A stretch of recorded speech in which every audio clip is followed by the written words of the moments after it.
Good afternoon. I'm Sharon Morrissey. I'm the Vice Chancellor for Academic Services and Research for the Virginia Community College System. I'm delighted to be here this afternoon to facilitate this next session, which is called Pathways to the Presidency. In the program, this session was advertised as especially for faculty members who aspire to executive community college leadership positions, and the program description goes on to say very good teachers make very good executive leaders. So I thought it might interest you to know the backgrounds of the people who are sitting up here to talk to you. So I'm going to introduce them to you and tell you how they got their beginnings on this pathway to the presidency. To my immediate left is Dr. Ted Raspiller, who's president of John Tyler Community College. Dr. Raspiller started his career teaching adult literacy and ESL. Sitting beside him is our very own Chancellor, Glenn DuBois.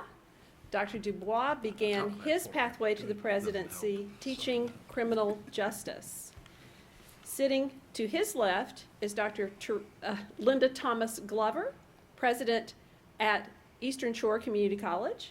Dr. Glover started her career teaching chemistry. And sitting to her left is Dr. John Downey, president of Blue Ridge Community College, who started his pathway to the presidency as a disability services coordinator. So very much grassroots beginning for these four amazing leaders in the Virginia Community College system. So I will be asking them a series of questions.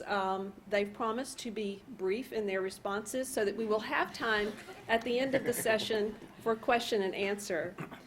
So I'm going to start by asking them to describe, each person to describe his or her pathway from the classroom to the presidency.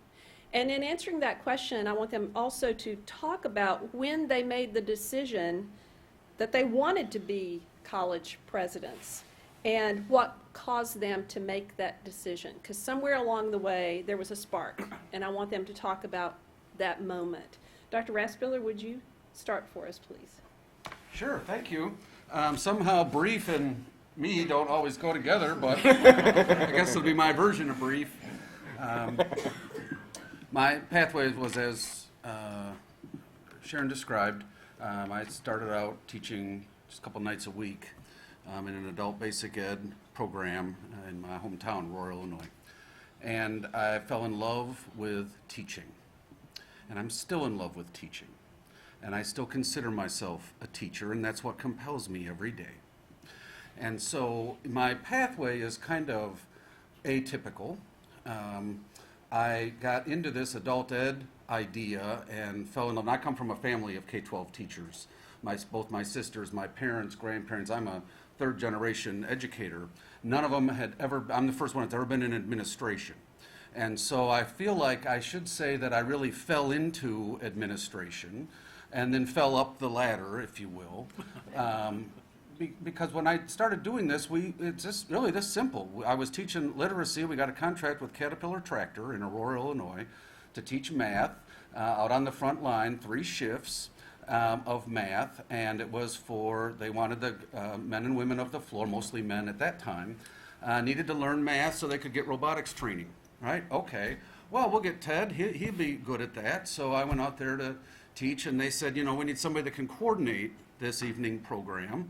Well, we got that same guy, Ted, and so I started. That was really my first administrative piece where I actually hired faculty and those kinds of things. And then, trying to be quick here, Sharon, then I went to Iowa back in the Clinton administration. They had national workplace literacy programs that were funded. I directed one of those in southeast Iowa at a meatpacking plant. We ran a 24 hours a day, 5 days a week learning center on site. I was the director of that. I went from that to a dean of workforce education in Texas, and then my boss came in one day. This was probably the spark that I didn't know was going to happen, and he said, Ted, he was late 60s. I knew he had been in Iowa. He retired, went down to start up this campus in Brownwood, Texas, and he said, I have been diagnosed with prostate cancer. And so I'm going to retire, and I've told the president that there's nobody that can run this campus but you. So welcome to being a dean, and I'm giving your career a big kick up on the table. And I said, Fred, I'm not interested in being a dean, not a bit interested. So the president came, they put the hard sell on me, and I said, look, if you'll do a national search, I'll apply, and if I'm the best person, then I'll do it. And well, as luck would have it, here I am. So I went from that to another dean position, then a vice presidency, and then I really was into this mentoring of people that are moving from faculty into administration. And so I got a job at Old Dominion University, where I met some of you. I directed the Community College Leadership Doctoral Program. I didn't have an interest in being a president. I had been an interim in Wisconsin, where I'd been VP, and it was chasing around a lot of elected board members, and that was kind of how I managed that. But when I got to, this is why you all need to be in this session, this is why you all need to be presidents.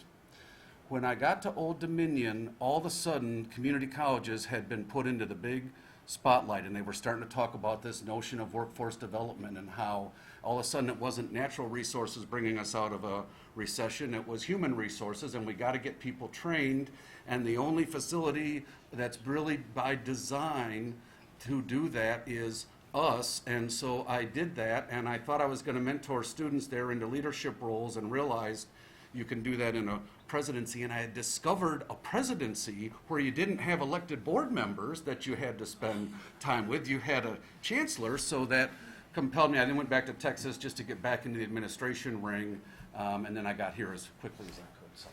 Thank you, Ted. That was beautiful. I'm going to skip over the chancellor for just a moment. Dr. Glover, what your pathway from chemistry classroom to presidency? Yes, thank you very much. As you indicated, I started out my professional career, academics, teaching at a private four-year college for women in Greensboro, North Carolina.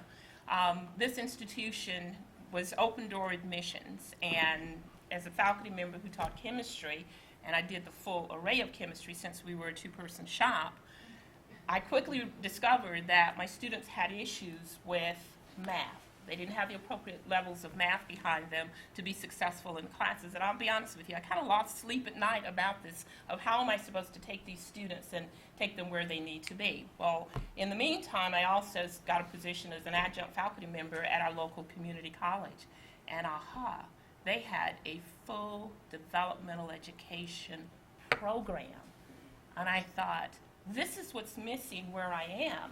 We're taking these students in, and they're not as prepared as they need to be, but we don't have any means by which to get them prepared so that they ultimately reach their goals. So when I had an opportunity to apply for a position that started me into administration at my local community college, I did that, got that position, moved from department chair to division chair, ultimately to VP of instruction. And the neat thing about that in terms of making those transitions was the aspect that you kind of got to implement policy and affect change in a way that really impacted students in a very, very positive manner. And after probably about 14 years at that institution, I made a move to Kentucky, provost at Elizabethtown Community and Technical College, which sort of ultimately landed me where I am here. In that process, and this is going to sound a little bit weird and strange, but I tell the story anyway because it's the truth. The moment that I decided that I wanted to be a community college president, I was actually in North Carolina at the time and was on a accreditation visit at Somerset Community College in Kentucky, first time I'd done Kentucky. They had just gotten a new president. She'd been there about 6 months. So all this work that had been done was pre-her. So I was really on my third president at this point in time, 2 of which had been females, 1 of which had been males. And personality styles were quite different from mine. But that very first day, Joe Marshall, president of Somerset Community College, drove the van to pick the team up for lunch. And I thought, whoa, I could never have seen the other 2 presidents doing that type of thing. But that's the type of thing that I could see myself doing. You may not know it, but I can be a little bit irreverent at times, presidential or not. But that kind of confirmed for me that being a president, there isn't one mold in which you have to conform. because it's really about being what the college needs at that point in time. And so at that point, and this was in the late 90s, and while we were at Somerset, I was walking across the campus to go meet with the librarian, and this is the part that sounds real weird and strange like. It really was just like having an epiphany. Walking across that campus, I had that knowing in here, I could do this. And it wasn't that I needed to be like either of the two presidents that I had been associated with, but here was a model that looked like me in terms of what I could do. And I don't mean racially, I mean what she brought to the table and what she brought to that particular campus. And so that's one of those things that really I just kind of kept hidden in my heart for about 8 years before I ever did anything in terms of moving towards that. And but that's kind of my background, how I got there, and what ultimately got me where I am today. Excellent. And it's, you know, it's not unusual to hear stories of faculty members moving through the ranks and into the presidency. It's not as common to hear someone moving from the counseling staff into the presidency. So Dr. Downey, what was your experience like? Well, I think there's nothing more inspiring, I don't think, but a person who has more faith in you than you have in yourself. And my life has been a series of very fortunate accidents in terms of people taking an interest in me that had no real need to take an interest in me. I went to Lemoyne College in Syracuse, New York, because that's where my sisters went. And while there, I knew I wanted to help people. I knew that was my career aspiration. But beyond that, I had no real knowledge of what careers were out there. But a psychology professor took an interest in me and said, you ought to consider graduate school. And I thought, I'm lucky to be at Lemoyne. I can't imagine graduate school. So I kind of half-heartedly applied to one graduate school until somebody told me, you know, it's really dumb to apply to one graduate school. You should apply to multiple. So I think I applied to one other one based on that advice. But I ended up at Boston College, and my, at the time, fiance, my current wife, at that time ended up at Northeastern University. And we both were in counseling programs, very different counseling programs. Hers was on a quarter-hour system, so she had a lot more credits than I had at Boston College. But what was fascinating about Boston College's programs is they had an internship that Northeastern didn't have. So we each got what we needed out of our programs, which I think is interesting. That internship, I had 3 choices to put down and submit. I submitted Curry College, which is a small liberal arts college.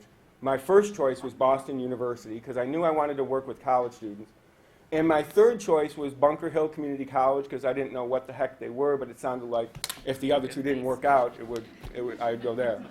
And as luck would have it, the first 2 didn't work out. They already had their slots filled. So I ended up at Bunker Hill. And from the first day, interning in that counseling center, I saw what community colleges did, and I fell in love with the mission. Here's an organization that helps people help themselves. We don't give students what they earn. We help them earn it. And we help them earn it coming from unbelievably impoverished circumstances in many cases. And so that I fell in love with, and I thought, that's a cool mission. So ended up at Bunker Hill Community College. After my internship, I was fortunate that a job opened up in admissions. And people who know me will be surprised by this, but I'm an introvert. And I was scared to death of public speaking, but the only job open was an admissions counselor. And I remember walking around high schools for an hour before every time I had to make a presentation about Bunker Hill, getting sick to my stomach because I was so nervous about that presentation. Overcame that shyness, that is hard to believe, huh, Chancellor? But did that job for several years, and then a job opened up in student activities, so I did director of student activities for a while. That experience of 3 offices at Bunker Hill, I think, prepared me well to apply for the job that opened up at Blue Ridge Community College about 26 years ago, which was coordinator of disability services, because Blue Ridge needed somebody who could do disability services, but also academic advising and also some student activities. I got that job, and we moved down here, and I've been there ever since. The reason I'm here is because Dr. Perkins, my predecessor, saw something in me that I didn't see in myself. And he gave me tremendous opportunities, not only in the counseling center and in student services, but then gave me opportunities to branch out to the academic side. So I became, for a short period of time, the coordinator of distance learning, which gave me enough academic credibility, I think, with the faculty to be able to become a dean. And then, once I became a dean, I was able to apply for the vice presidency, get that, and then I applied for the presidency and got that. Just a very fortunate career, very great institution at Blue Ridge Community College. But really, I think all of our institutions do that thing that I first fell in love with, which is help people overcome obstacles to get a degree that otherwise wouldn't even be in college. And what a better mission than that. Thank you. Chancellor, we've heard your story about you actually attended a community college, and that helped shape your future.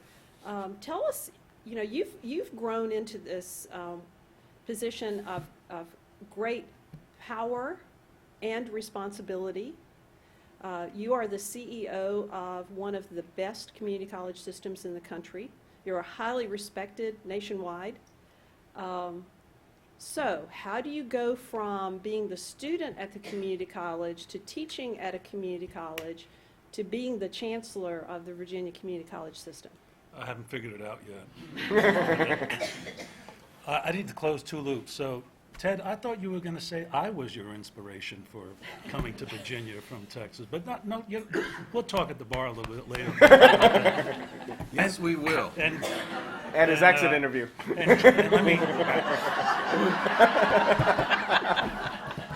Thanks, Mr. Introvert. let me close the loop a little bit on something that John did not say. So he's in Boston. The reason why he left Boston is he didn't have a choice. They found out that he was a New York Yankee fan. That's why. There's some truth to that. So, I'm a community college graduate. And, none of my friends' parents had ever gone to college. We weren't going. I just happened to get there because of a nagging mother. And that college was my first experience of being on a launch pad. That, there could be something more than just working in this restaurant. I didn't know what, but I felt some sizzle. And then one educational accomplishment, it really leads you to raise your goals. And I just kept raising the bar. And I'm the kind of person that wants to go all the way to the end. So ultimately that was a doctorate at the University of Massachusetts. By this time I'm now teaching at a community college. Best accident that I would have never hired me.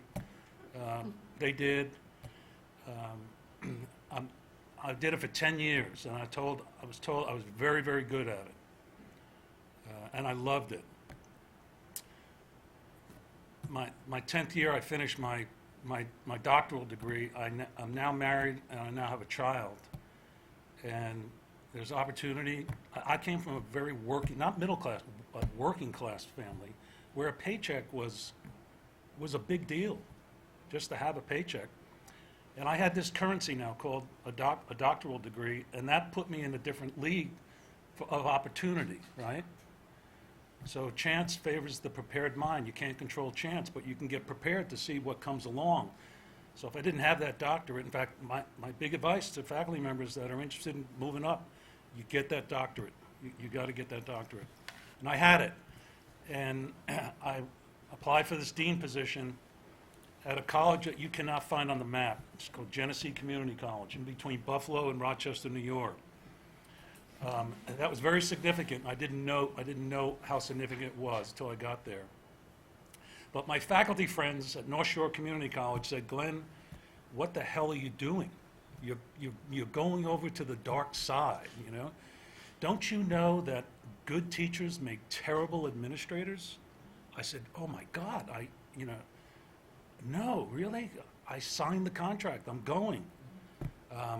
I found out, and I was the person that put that line in that program, that great teachers make great executive leaders for the same reason they're great in the classroom, because the cause is never about them. It's always about the mission. It's always about students. It's always about lifting people or lifting things up. And that's why great teachers great teachers are great leaders, because they inspire people. And great executive leaders can inspire groups of people and really lift and move an institution forward. So fast forward, I landed in a community college that had a long-term president, a guy named Stu Steiner. He just retired. He worked there for 38 years. And he had an eye. He used to look for rising 40-somethings and give them a lot of responsibility, pay them fairly well, but did not expect them to stay for about more than 3 years. He looked for these people that were on this executive launch pad. And I was one, I guess. I didn't know it at the time. So this community college has produced more college presidents and more system chancellors than any community college in the country. That was my spark. It was that being in that kind of DNA. And then, of course, you know, by this time I'm getting to know some of these knucklehead presidents. I'm thinking, you know, I can kind of do that job.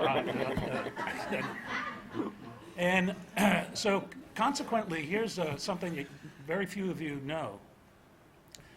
Technically, I never became a president. I was on that launch pad. I never became a vice president. You know, it just didn't work out that way. I had plenty of interviews. I had offers, but you know, didn't work out for my wife or myself. And again, another offer comes to go work for the Chancellor of the SUNY system in Albany, to be his community college guy, be the number 2 community college guy. And then when I get there, and I'll speed it up now, when I get there, the number 1 community college guy, the vice chancellor for community colleges, he leaves in 3 months while I'm there. And the chancellor comes down in my office and looks at me and says, "Can you do the job?" And I said, "Yep." And you almost want to take the yes and put it right back in your mouth. I mean, a lot of life is you're standing on the sidelines and someone's taken out. And the coach or the CEO looks at you and says, "Are you in?" And you would be surprised. A lot of people are, no, I don't want the ball. I'm not ready. Women have more of this doubt than men. Men overestimate their ability. Women, you underestimate your ability. But I said, yeah, I'm in. And then it was baptism by fire, learning the job, working with some great presidents. SUNY has 30 of them. I worked. Then I went to New Hampshire as their system president, 7 colleges, so I was their kind of chancellor over there. And then I came here 15 years ago, and I never want to see my resume again, because this is a great place to live, and a great place to work in a great organization. So. Here. Thank you. Well, thank all of you for that great introduction. I'm going to ask another round of questions, another question round, and then I will open the floor for questions from the audience, and then we will close with a final statement from the panelists. Something that I've heard as the 4 individuals spoke about their career pathways is, I would call it serendipity, that there was an opportunity, as the Chancellor put it, the opportunity happened while he was standing on the sidelines. There's an opportunity, as Ted said, he wasn't seeking the presidency. There was an opportunity. The opportunities are there when you least expect them. But the Chancellor also said something very significant. He said, you can't leave it up to chance, you have to prepare. So the next question is, how do you prepare for those serendipitous moments? How do you prepare? So what advice would you give to the faculty members sitting here, the staff members, the administrators who are sitting here today? How should they prepare? John, let's start with you. My mentor, Dr. Perkins, once said to a group of students, if you want opportunities to lead, find opportunities to serve. And I think that's how you get prepared, is you don't stand on the sidelines and wait for people to assign you work. You look at an institutional picture, not just your department, you know, within the confines of your job. I'm making it sound easier than it is, but I think you develop a broad perspective and say, what talents do I have that I can contribute over here? When I first got to Blue Ridge, one of the best things I was able to do was get on a grant writing team for a Title III grant that absolutely transformed our institution. It was the first time that Blue Ridge had placement testing. If you think about it, we were able to go and get a computerized placement testing for the first time.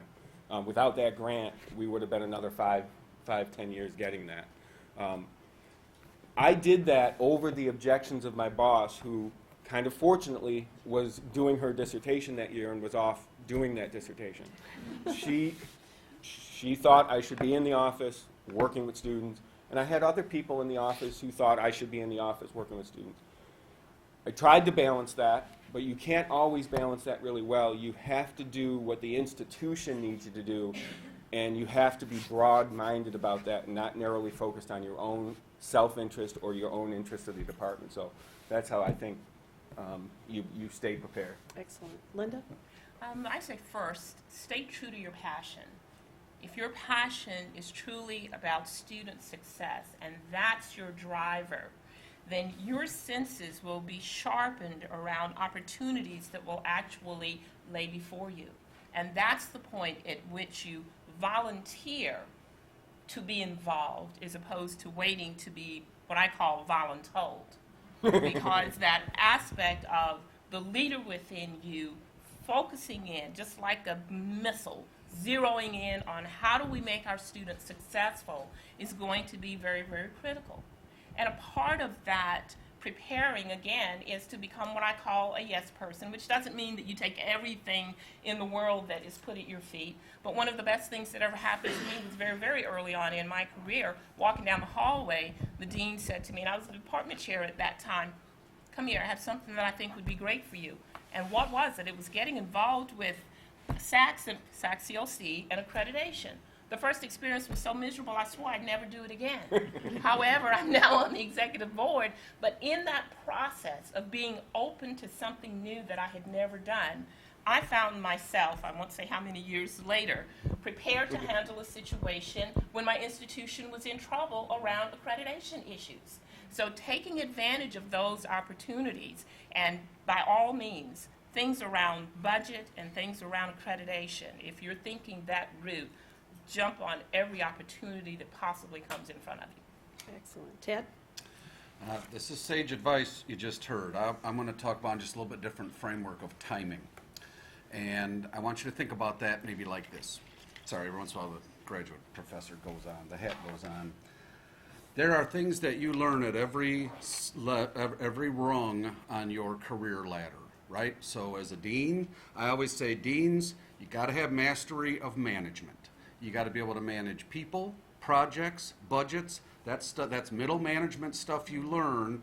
So if you step up to vice president too quick, you're gonna be hobbled, right, or held back because you don't know all those things, or haven't had all those experiences, and it's awful hard to skip a rung.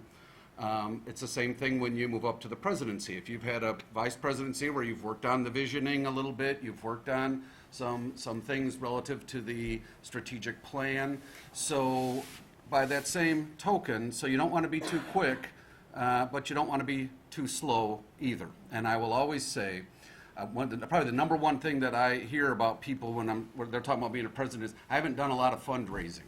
I hear all the time that everything you do is fundraising. I haven't done a lot of fundraising. Yeah, you have. You've done those things. You've done fundraising. Don't get yourself into a trap where you're not going to make a move because you think there's something there that you haven't done. Every day I go to work, there's something there I haven't done, right? That's the dynamics of a community college. There's no 2 days the same. And so don't let that fear or that deprivation of self-efficacy hold you back.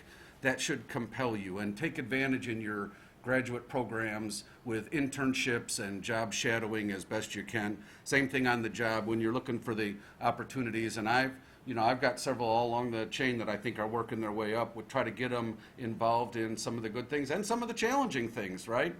As Glenn has told me, we don't get paid for those good days. Those are volunteer days, right? When you're earning that paycheck, those are the ones where you go home and go, wow, I hope I don't have another one of those, right? So I feel like that's timing. And finally, I'd be remiss if I didn't say, make it work for you in your whole life picture, because that disappears when you keep moving up that rung. I'm not saying we simply live to work. You have to find a balance, and we all do that. Even the Chancellor does, I'm sure. But you've got to make that work. 8 colleges, 4 different states. That's my path. I got offered a presidency at 40 years old. So if those are the kinds of things that compel you, your career, fine, keep a balance. But some of you, I don't have family, I don't have kids, that's a different kind of a tug. They're only young once, you only go to the softball game and be the softball coach once, so make it work in your timing of your whole life as well. Excellent advice. Okay, Chancellor, what one advice would you give? Okay, I just got to clear something up. When you were introducing me, Sharon, you referenced that I have a lot of power.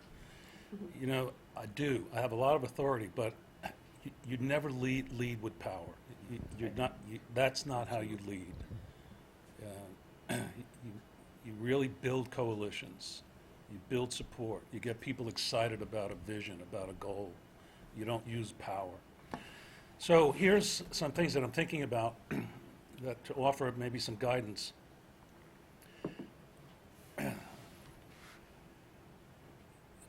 As you move up into, and it's layers, right? You're going to be moving around. You got to consider that. That sometimes is unhealthy for families. Cost me a marriage. So you have to consider that. The other two things that I would say is go to work in good, healthy institutions. John's prior boss, Jim Perkins, also worked at Genesee Community College. He's one of about 35 that came out of there. And I also think it's very fortunate if you work under highly effective people. You're going to learn from a real jerk. You're going to learn what not to do. You know, you really don't want to hook yourself up with those people, but you'll really learn from some of the great ones. They can be inspirational. And you will go on and you will act like them in some way. They have achieved some level of immortality because you remember them. So go to work for great institutions, work under some great people, keep your passion fired up, and it does take some time. So I'm interested, when I make hires, I'm interested in experience. I'm not so much interested in seeing twosies, right? 2 years here, two. Build some experience, and you know, you're young. It's a young group here. And in this world, you can't get anything done in 2 years. You know, it takes something like 4 to start seeing something really clearly come out of the ground. So I think that's enough. Thank you, Chancellor. Okay, we have microphones in the room, so if you have a question, raise your hand and a microphone will come to you.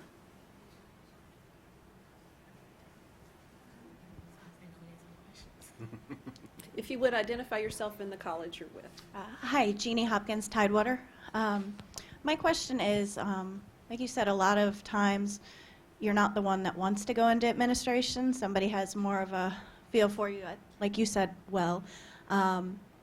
And for me, it's really hard because I absolutely love what I do, as it sounds like all of you guys did in the faculty position. So now that you're at where you are in the executive arena, what is your why? Why do you love what you do now? Great question. Ted? I was one of these kids that got out of high school and got accepted to my dad said, you can go anywhere you want to go for college as long as it's a public university in Illinois, right? That's where I grew up. Great. Spoken like a true teacher and conservative fiscal. So I could have gone wherever I went. I went to university, was there for a year. Dean called me into the office and said, we don't need any more beer majors here, take some time out, right? So I did that for a few years, did the jobs that high school graduates did, and got an opportunity to go to College of DuPage and finished my associate's degree. So that gave me 40% of my passion for our mission. Teaching adults, you want to do something where you're going to get motivated? Teach somebody to read, right? As Glenn always says, every day we get a chance to change a life. That's what has to compel. I hate getting in that same routine where I go and I do this on Monday, I do this on Tuesday, right? But looking for those ways to expand this mission and to help that middle 50% that are really struggling, that's what compels me every day. And I hope that's what compels you and continues to compel you is the mission and changing people's lives. It's not taking ones that are going to be successful wherever they are and just happen to be successful where they're at with you. It's those that are, like Downey was saying, it's those students that are otherwise not going to be successful. Oh, beautiful That's what answer. gets me Beautiful. going. Linda, John, what do you love the most about your job? I say there are two things. One, we're in April and May is next month, and graduation is right on the agenda. And that's going to be a kicking time for families out on the Eastern Shore and everywhere across the Commonwealth when those individuals from 18 to 85 accomplish that goal and they cross that stage. That is just the core of it. That's one of the very significant pillars.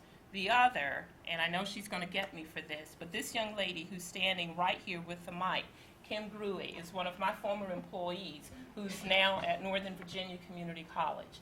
We invested in her through professional development.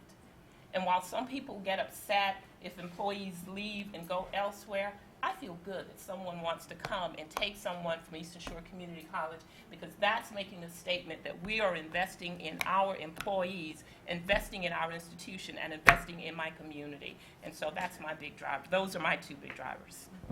Thank you, Dr. Glover. I have a saying at Blue Ridge that we teach in everything we do, and I think we underestimate that, and that's what drives me. When we have to uphold a plagiarism complaint, how we do that with the student is as important as doing it. And I think we forget that things that are routine to us are never routine to students. And so for me, I've had the good fortune of every time I've gotten a new job, even though I never was officially a teacher, I taught SDV, student development classes, but I've never taught a 3-credit class. I considered myself a teacher teaching students, and that was my passion. And on top of that, teaching students that weren't or didn't feel entitled to what they earn. You go to many four-year colleges, and the students at those four-year colleges have unbelievable advantages that community college students don't have. So to have the privilege of teaching that type of student and having them overcome their difficulties because of an intervention you did, even when it's bad news, even when it's something like plagiarism, they can bounce back from that and learn something that for their whole life, hopefully they'll have integrity now because we taught them that at Blue Ridge Community College. That's the way I think everybody has to approach their job and find that passion that Linda was talking about and implement that in whatever, their specific calling is. Beautiful answer. Chancellor? Yeah, I'll take a poke at it. It's a great question. We should all answer that from time to time. I kind of feel like I'm the CEO of Ellis Island, and we're the on-ramp now to the middle class. I mean, we really, I keep a picture of Ellis Island in my office. I look at it every day. So my challenge, when I accepted that job in the corporate office in New York, 20 years ago, that was the last time I really saw students. I see them now, but it's usually, the Phi Theta Kappa at this big luncheon or something like that. I don't see students on a daily basis. So, but what I do see very, very clearly is my work and what I do as your chancellor and how it could impact students. I'll give you one example.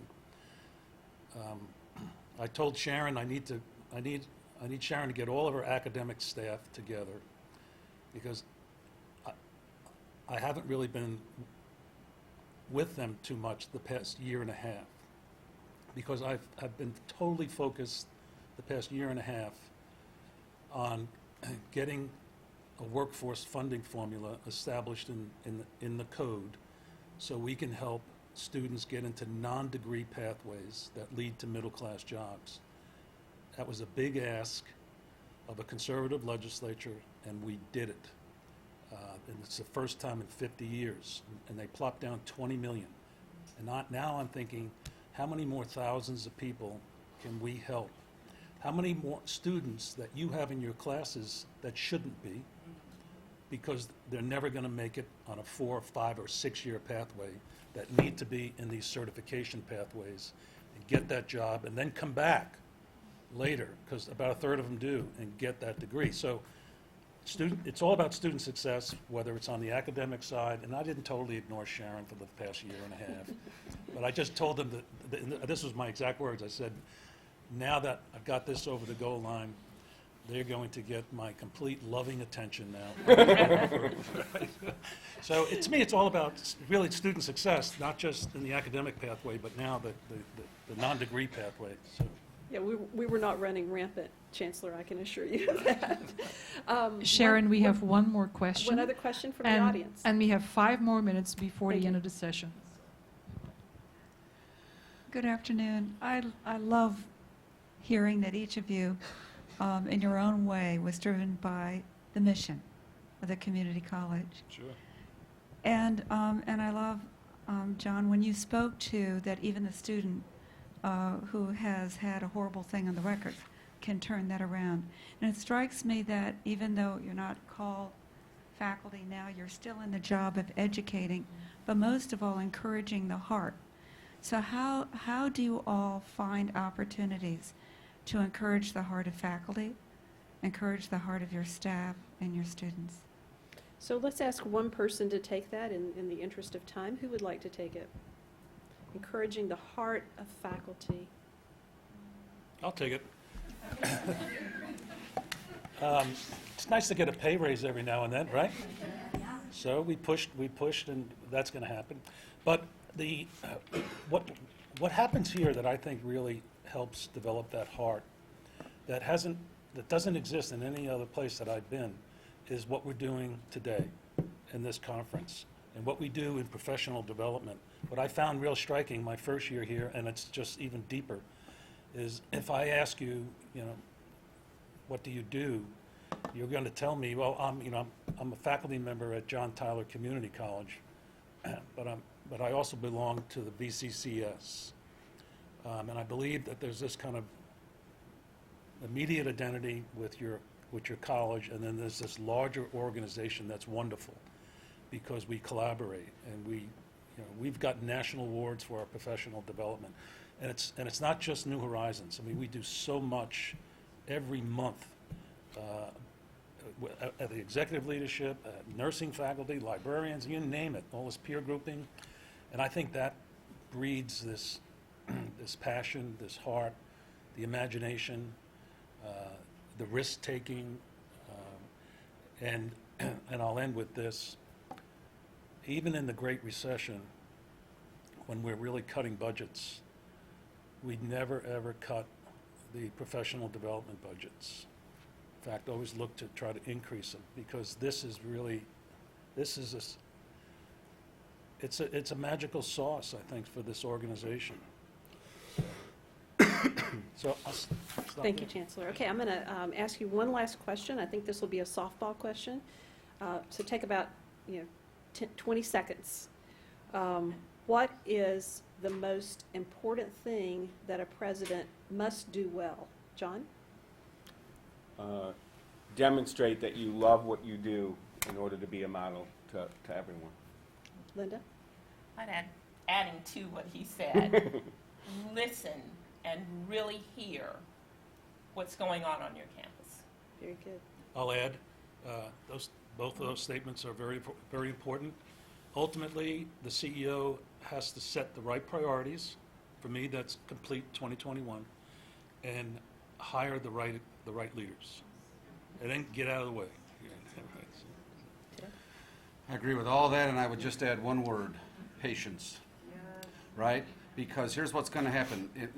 Even in small organizations, doesn't matter what size the organization is, you're going to get, as a president, you're going to hear a lot of things, a lot of needs in the community when you're on different boards. You're going to go to regional, statewide, national meetings. Here, all these things, you're going to come back. We need to do this. We need to do this. We need to do this. And I know I kill everybody. I'm not the poster child for patience. But you got to leave something alone long enough to let it work, right? And so try a pilot and try to break that down a little bit so you can get some success, but at the same time, not kill yourself stepping mountaintop to mountaintop because somebody's drawing the wagon down through the valley. You got to wait for them. All that was one word?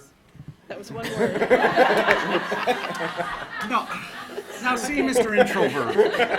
I'm glad the Chancellor is sitting in between the two of you.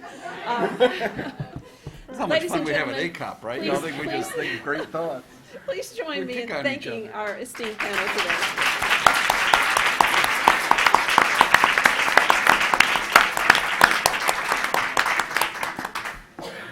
Having a brother when you're